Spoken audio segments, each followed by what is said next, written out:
Praise the lord. యేసుక్రీస్తు నామంలో మీ అందరికీ శుభములు తెలియజేస్తూ ఉన్నాం. అందరూ బాగున్నారా? మరి ఈ ప్రతిరోజు ప్రభు సన్నిధి అనే కార్యక్రమానికి మిమ్మల్ని అందరినీ ప్రేమపూర్వకంగా ఆహ్వానం తెలియజేస్తూ ఉన్నాం. మరి ప్రతిరోజు వాక్యాన్ని క్రమంగా వింటూ ఉన్నారు కదా. ఈరోజు మనం ధ్యానించుకోబోయేటువంటి వాక్యం ఏంటంటే, మరి నిర్గమకాండం 10వ అధ్యాయాన్ని మనం 3 భాగాలుగా చేసుకుని మొదటి 10 వచనాలు మనం ధ్యానించుకొని పోవచ్చున్నాం. మొదటి వచనం ఏంటంటే, కాగా యెహోవా మోషేతో ఫరో యొద్దకు వెళ్ళుము, నేనే యెహోవానని మీరు తెలుసుకున్నట్లును నేను చేయి సూచక్రియలను ఐగుప్తుల ఎదుట కనపరచుటకు నేను వారి ఏడులో జరిగించిన వాటిని వారి ఎదుట కలుగజేసిన సూచక్రియలను నీవు నీ కుమారునికి నీ కుమారునికి ప్రచురము చేయనట్లు నేను అతని హృదయమును అతని సేవకుల హృదయమును కఠినపరుతునని చెప్తా ఉన్నాడు దేవుడు. ప్రార్థించేద్దాం. యేసయ్యా నీకు వందనాలు. ఈ సమయం అందున ప్రభు నీ వాక్యాన్ని ధ్యానిస్తూ ఉండగా మాతో మాట్లాడమని, ప్రతి వారికి వినగల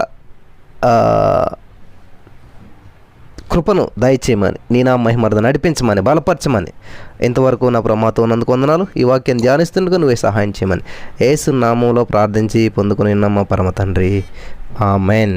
హల్లెలూయా.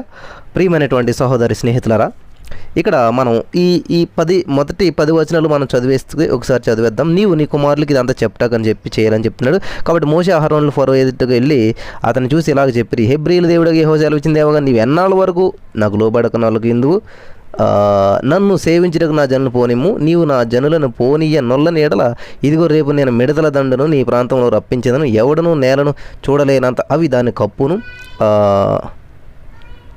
తప్పించుకుని శేషమును అనగా వడగండ్ల దెబ్బను తప్పించుకుని మిగిలిన దానిని అవి తినివేని పొలంలో మరి మొలిచినటువంటి ప్రతి చెట్టును తినును, మరియు అవి నీ ఇండ్లలోను నీ సేవకుల ఇండ్లలోను ఐగుప్తుల ఇండ్లలోను ఇలా వెళ్ళిపోతాయని చెప్పి దేవుడు స్పష్టంగా చెప్తూ వస్తూ ఉన్నాడు అనమాట.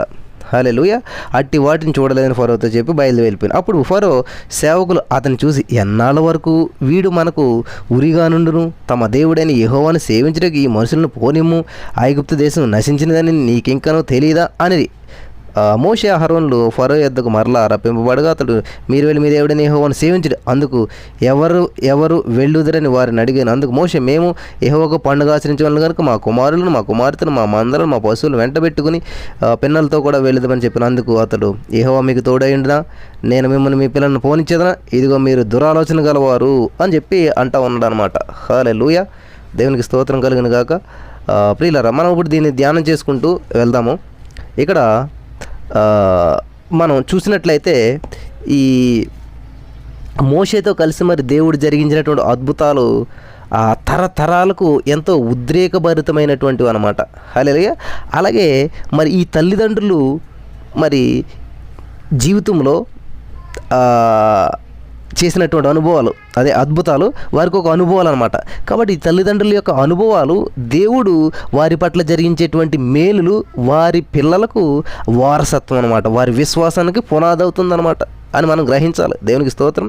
మరి ఈ ఫరోలో గూడు కట్టుకుని ఉన్నటువంటి భక్తిహీనత, క్రూరత్వం, గర్వం, ఇవన్నీ కూడా దేవ వ్యతిరేకతకు మరి అదే దేవుని యొక్క చిత్తాన్ని, దేవుని యొక్క మరి ఆ మాటకు లోబడకుండా చేయడానికి ఆ వ్యతిరేకతకు బట్టబయలు కావాలని చెప్పి దేవుని ఉద్దేశం అనమాట. అతని హృదయం ఏంటో బట్టబయలు అవ్వాలి, అతను ఎంత కఠినుడు అన్నటువంటి దాన్ని.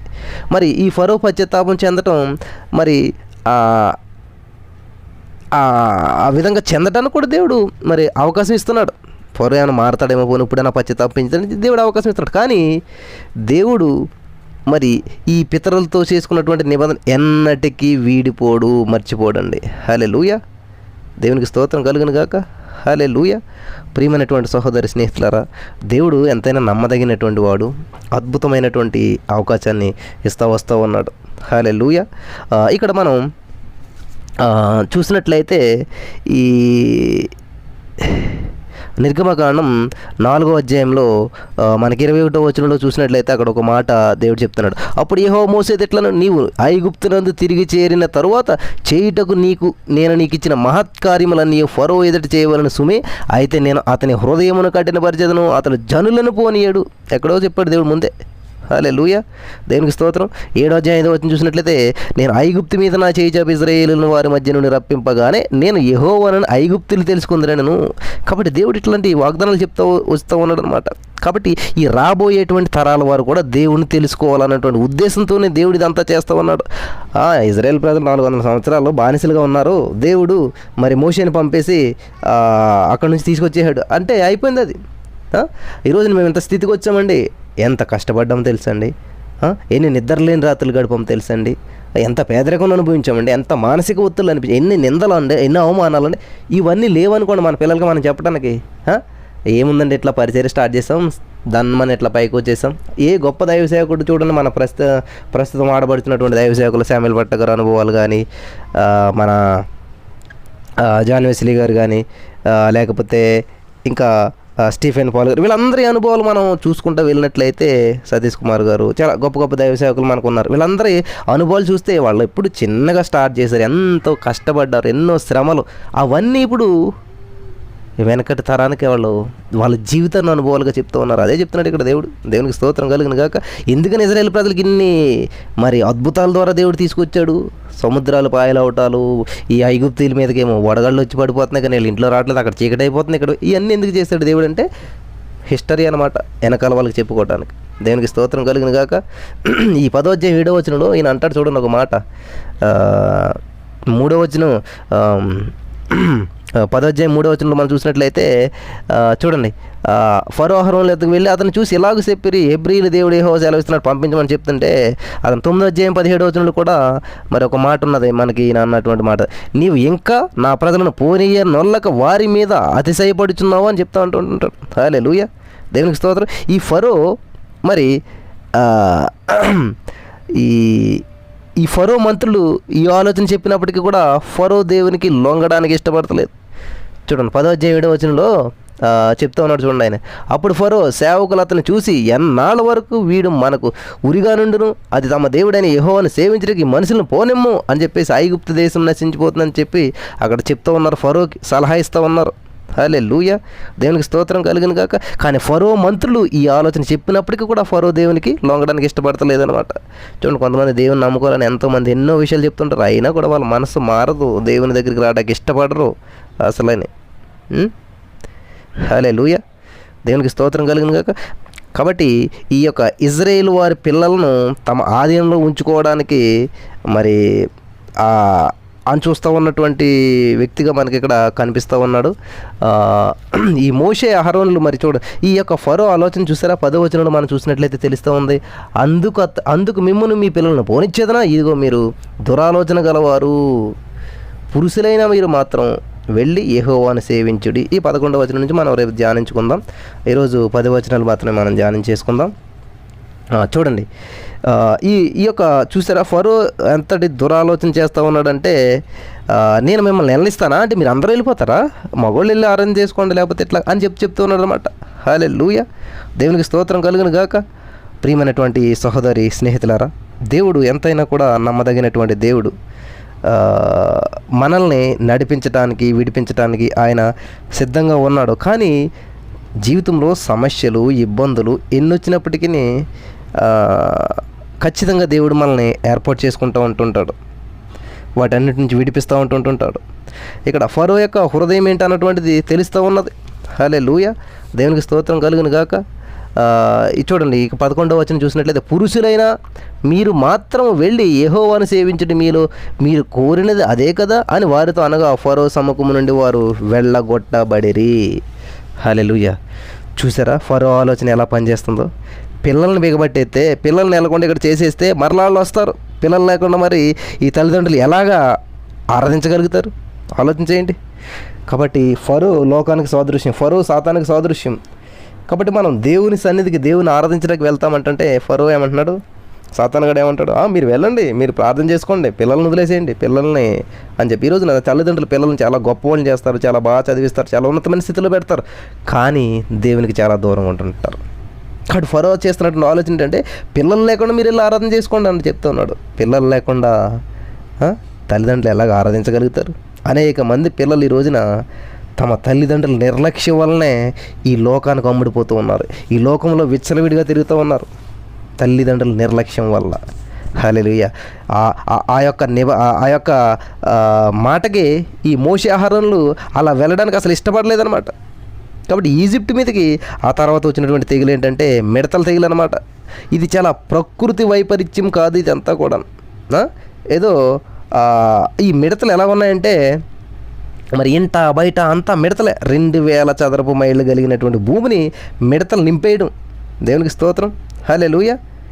ఇదేదో ప్రకృతి వైపరీత్యం ద్వారా జరిగినటువంటిది కాదు, దేవుని యొక్క అద్భుతము, దేవుని యొక్క అద్భుతం కూడా అన్నమాట. దేవునికి స్తోత్రం. హల్లెలూయా. ఇది మరి సెరాఫిన్ అనేటువంటి దేవతపై దేవుడు ప్రకటించినటువంటి యుద్ధం అనమాట. ఈజిప్ట్ దేవతలు మాయాస్వరూపులు అని చెప్పి బయలుపడిపోయింది, తెలిసిపోయింది. ఈ మిడతల ధ్వని ఎలా ఉంటుందంటే వడగళ్ళ ధ్వని వచ్చినప్పుడు ఎలా ఉంటుందో సేమ్ దానికిలాగానే ఉంటుంది అనమాట, దాని పోలు ఉంటుంది అంటండి. ఈ మిడతలు వచ్చినప్పుడు వచ్చిన ధ్వని వడగళ్ళు వర్షం కురుతున్నప్పుడు ఎంత ధ్వని వస్తుందో అటువంటి ధ్వని వచ్చింది అంటండి. కాబట్టి ఈ మిడతలు ఈ 10 తెగుళ్ళలో మరి ఎంతో ఘోరమైనవి అనమాట ఈ మిడతలు అనేటువంటి. కాబట్టి అరణ్యంలో మరి పండగ ఆచరించి తిరిగి వచ్చే ప్రసక్తే లేదు ఇజ్రాయేల్ ప్రజలు. ఏదో వెళ్తూ ఉన్నారు కానీ పండగ ఆచరిద్దామని వెళ్తున్నారు కానీ ఇంకా తిరిగి వచ్చేటువంటి ప్రసక్తి లేదు వాళ్ళకి. ఎందుకంటే వారు అటు నుంచి అలా పండగ ఆచరిద్దామని వెళ్ళి అటు నుంచి ఎక్కడికి వెళ్ళిపోతారు, ఖానాన్ని వెళ్ళిపోతారు అనమాట. కాబట్టి ఈ ఫరో సూచించినటువంటి ఈ రాజీ ప్రతిపాదనను మోషే ఆహారంలో కొట్టిపారేశారు. మగవాళ్ళు మాత్రం వెళ్ళమంటే ఎలా కుదురుతుంది అని చెప్పేసి. కాబట్టి సాతాను గడు ఏం చేస్తూ ఉంటాడంటే ఈ పాపం వలన వచ్చేటువంటి ఫలితాలను మనకి తప్పించుకోవడానికి ఎన్నో ఉపాయాలు చెప్తూ ఉంటుంటాడు, మాట చూపిస్తూ ఉంటుంటాడు, మోసగిస్తూ ఉంటుంటాడు. ఈ పాపంలోనే ఆకర్షణ అనేటువంటిది మనిషిని గుడ్డివాన్ చేస్తూ ఉంటుంటుంది అనమాట. కాబట్టి దేవుడు మన పాపాలను క్షమిస్తాడు కానీ ఆ పాపం వలన వచ్చేటువంటి ఫలితాలను మాత్రం అనుభవించక తప్పదనమాట. కాబట్టి ఫరో మారు మనసు లేదు ఫరోకి. అతడు ఒక వేషధారి, ప్రతిసారి కూడా నటిస్తూనే వస్తూ ఉన్నాడు. కాబట్టి మానవుడు చేసేటువంటి పాపం సృష్టికర్త అయినటువంటి దేవుని ఎంతో బాధ పెడతా వస్తూ ఉన్నదనమాట.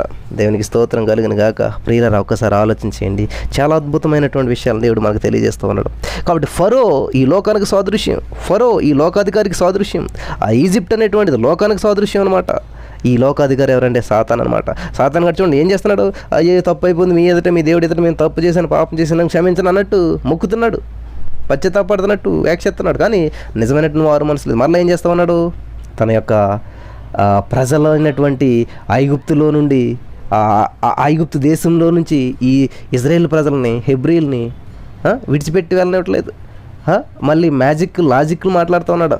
మీరు వెళ్ళి మగవాళ్ళందరూ వెళ్ళి ఆరాధన చేసుకుని వచ్చేసేయండి, ఎందుకంటే స్త్రీలు లేకుండా పురుషులు ఎలా ఉంటారో ఉండరు కదా. సరే మీరు వెళ్ళండి, పిల్లల్ని ఇక్కడ వదిలేసేయండి, పెద్దోళ్ళు వెళ్ళి చేసుకోండి. పిల్లలు ఉంటే ఎవరైనా ఎక్కడికైనా వెళ్తూ ఉంటారా? అబ్బో మా పిల్లలు ఉన్నారని చెప్పి మన ఏ ఊరిని వెనక్కి తిరిగి వచ్చేసామా? అలాగే వీళ్ళు వెళ్ళారంటే వెనక్కి ఖచ్చితంగా తిరిగి రాగలుగుతారు ఎప్పుడు పిల్లల్ని ఆఫ్ చేసుకుంటేని అని చెప్పేసి ఇటువంటి ఆ మైండ్ సెట్ తోటి ఫరో మాట్లాడుతూ ఉన్నాడు అనమాట. సాతాను కూడా మనల్ని ఏం చేస్తారంటే పర్వాలేదు, పిల్లలు ఆడుకుంటుంటారు, మీరు చర్చికి వెళ్ళండి, ప్రార్థన చేసుకున్నప్పుడు మీరు చేసుకోండి, పిల్లలు ఎందుకులే ఇట్లాగా చెప్తూ ఉంటుంటాడు అనమాట. కాబట్టి ఈరోజు చర్చికి వెళ్ళేటప్పుడు చాలామంది తల్లిదండ్రులు పిల్లల్ని తీసుకెళ్ళరు. వాళ్ళ ప్రాణాన్ని వాళ్ళు వెళ్ళి వచ్చేస్తారా, వాళ్ళు చూసేసుకుంటారు, అయిపోతుంది. పిల్లలు వెళ్ళారా, ఉన్నారా, వెళ్తారా లేదా అసలు ఏం ఆలోచన ఉండదు అనమాట. ప్రియులారా గమనించండి, బాలుడు నడవలసిన త్రోవను వానికి నేర్పిన పెద్దవాడినప్పుడు దాన్ని తొలగిపోడు. కాబట్టి మనం ఎప్పుడైతే మన పిల్లల్ని దేవుని సన్నిధికి నడిపిస్తామో అప్పుడు మాత్రమే మనం మనస్ఫూర్తిగా దేవుని ఆరాధించగలుగుతాం. మనం ఎంతో గొప్పగా ఆరాధిస్తూ ఉండి మన పిల్లలు దేవుణ్ణి దూరం అయిపోతున్నప్పుడు ఎవరన్నాను, ఈమెను చాలా బాగా పాడతాడండి, ఈయన బాగా ప్రసంగం చెప్తాడండి కానీ వాళ్ళ పిల్లలు చూస్తే అన్నప్పుడు దేవుని నామానికి మనకి ఎంత మనసు నలుగుతూ ఉంటుంటుంది. ఆలోచన చేశారు ఎప్పుడన్నాను ప్రియులారా? కాబట్టి మానవుడు అనగా మనిషి చేసేటువంటి ప్రతి పాపము తప్పిదము సృష్టికర్త అయినటువంటి దేవుని ఎంతో బాధ పెడుతూ ఉంటుంటుందంట. హల్లెలూయా. కాబట్టి ఈ యొక్క మొదటి 10 వచనాల్లో చాలా అద్భుతమైన విషయాన్ని తెలియజేశాడు దేవుడు. మరి తర్వాత మెసేజ్లో ఎర్ర సముద్రం అనేటువంటి పేరు ఎలాగ వచ్చింది అలా హిస్టరీ చెప్పాలనుకుంటూ ఉన్నాను. మరి దయచేసి దీని తర్వాత మెసేజ్ని మీరు శ్రద్ధగా ఆలకించాలని చెప్పి ప్రభు పేరట మీకు మనవి చేస్తూ ఉన్నాను. దేవుడు మిమ్మల్ని దీవించి ఆశ్రయించి మరి ఈ యొక్క ఫరో అనేటువంటి లోకాధికారి యొక్క సాతాను యొక్క బంధకాల్లో మీరు బందీలుగా ఉండకుండా మనకున్న సమస్తాన్ని దక్కించుకోవాలి, మనం సమస్తాన్ని తిరిగి తీసుకుని వెళ్ళాలన్నమాట. దేవునికి స్తోత్రం కలుగును గాక. సాతాను దగ్గర మనం వదిలేయకూడదు. శాంతి కానీ, సమాధానం కానీ, పిల్లల్ని కానీ, బంధువులు కానీ, మనకు తెలిసిన ఎవరిని ఇక్కడ చూడండి, అలా అన్నీ తీసుకెళ్తారండి. ఇజ్రాయేల్ ప్రజలు వెళ్ళిపోతున్నప్పుడు వాళ్ళకున్న పశువులను, మందలను, అందరిని, పురుషులను, స్త్రీలను, పిల్లలను, పెద్దలను ఏది వదలకుండా తీసుకెళ్తారు. కాబట్టి సాతానుగాడికి మనం ఇంతకాలం బానిసలుగా ఉండొచ్చు. దేవుడు చిందించిన రక్తం మనకున్న సమస్తాన్ని తిరిగి దక్కించుకునేలా చేస్తుంది. మనకున్న సమస్తాన్ని సాతాను బంధకాల నుంచి విడిపిస్తూ ఉన్నాడు అనమాట దేవుడు. కాబట్టి మనల్ని ఏది విడిచిపెట్టేది సాతాను దగ్గర, సరేలే ఇది ఉంటే ఏమవుతుందిలే, ఈ చిన్న తప్పు, ఈ చిన్న అబద్ధం, అది ఏది అసలు ప్రతి దాన్ని సాతాను నుంచి మనం బయటకు వచ్చేసేయాలన్నమాట. సాతాన్ది సంబంధించినటువంటి ఏ చిన్న కార్యం కూడా మనలో ఉండకుండా జాగ్రత్త పడదాం. మరి ఇక్కడ నుంచి ప్రభుకి దాసులుగా ఉందాం. మరి ఈజిప్ట్ ప్రజలను విడిపించినటువంటి దేవుడు నిన్ను, నన్ను, మన అందరిని విడిపించి మరి ఆయన నిత్య రాజ్యానికి వారసులుగా చేయడానికి సిద్ధంగా ఉన్నాడు. మరి ఆయన హస్తాలకు మన జీవితాన్ని సమర్పించుకుందామా? యేసయ్యా నీకు వందనాలు నా ప్రభా. ఇక్కడ వాక్యం ఇచ్చిన వారందరినీ జ్ఞాపకం చేసుకోండి. విత్తబడిన వాక్యం వేదంగా ప్రతి హృదయంలో నాటబడి ఫలించి అభివృద్ధి చెందడానికి సహాయం చేయమని యేసు నామములో ప్రార్థించి పొందుకుని మా పరమ తండ్రి, ఆమేన్. Praise the lord. మేము చేసే ప్రతి వీడియో అప్డేట్స్ మీకు నోటిఫికేషన్ రూపంలో రావాలి అంటే మీ ఫోన్లో యూట్యూబ్ ఛానల్లో జీసస్ ఆల్మైటీ గాడ్ అని టైప్ చేసి సెర్చ్ చేసినట్లయితే జీసస్ ఆల్మైటీ గాడ్ యూట్యూబ్ ఛానల్లో సబ్స్క్రైబ్ అనే బటన్ని ప్రెస్ చేసి దాని పక్కన ఉన్న బెల్ బటన్ని కూడా ప్రెస్ చేయండి. దీని ద్వారా మేము చేసే ప్రతి వీడియో అప్డేట్స్ మీరు మిస్ అవ్వకుండా నోటిఫికేషన్ రూపంలో పొందుకుంటారు.